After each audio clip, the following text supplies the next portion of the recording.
Welcome back to Decoded, Smarter Soil, Better Gardens. One of the most common questions I get is, why aren't my plants producing fruit? Lush leaves, plenty of flowers, yet no harvest. Frustrating, right?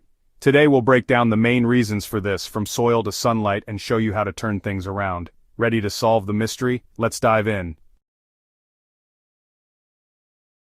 When you shop for plant food, it's tempting to grab any fertilizer promising lush growth.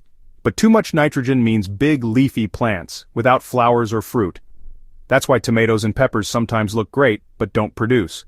For blooms and fruit, choose fertilizers higher in phosphorus and potassium. Look for bloom or tomato feeds. Or try natural options like comfrey tea or banana peel water. Feed for fruit, not just leaves, and your garden will reward you with a real harvest. Sunlight is non-negotiable for fruiting plants. Tomatoes, peppers, squash, they all need at least 6-8 hours of direct sun. Track the sun in your garden. Move pots to the brightest spot, or prune overhanging branches to let in more light. Even a reflective board can help boost sunlight in small spaces. No sun, no fruit, simple as that. Flowers are nature's invitation, drawing in bees, butterflies, and even the wind for pollination. Tomatoes and peppers often self-pollinate with just a breeze or gentle movement. Cucumbers and squash need bees or a gentle shake to move pollen from male to female flowers. Attract pollinators by planting borage or lavender near your vegetables, and avoid pesticides during bloom. If needed, hand pollinate with a small brush. Sometimes, you have to play matchmaker in your garden.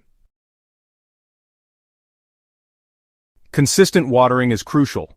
Drought one day, flood the next, that stresses plants and causes blossom drop or end rot. Water deeply and regularly. Don't just sprinkle the surface. Check soil moisture with your finger, water when it's dry and inch down. Mulch helps keep moisture steady and roots cool. For containers, check daily in hot weather. Consistency beats quantity every time. Pruning isn't punishment, it's productivity. Remove excess leaves and suckers on tomatoes to focus energy on fruit. Open up the plant for better airflow and sunlight. Support plants with stakes or cages to keep fruit off the ground and disease at bay. Prune, support, and let the plant channel its energy where it counts. A tidy plant is a fruitful plant.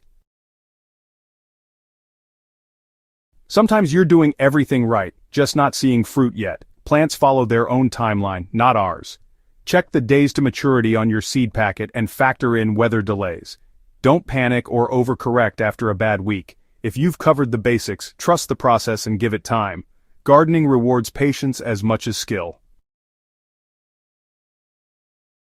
If your plants aren't producing as you'd hoped, don't be discouraged. Every garden is unique, and it takes patience and observation to help your plants thrive. Check sunlight, soil, and watch for pests or disease. Small changes, like switching fertilizer, moving a pot, or hand pollinating, can make a big difference. Don't be afraid to experiment. With care and patience, your garden will reward you with beautiful, healthy produce. There's nothing like enjoying the fruits of your labor. If you found this helpful, give us a thumbs up and subscribe to Decoded. Happy gardening!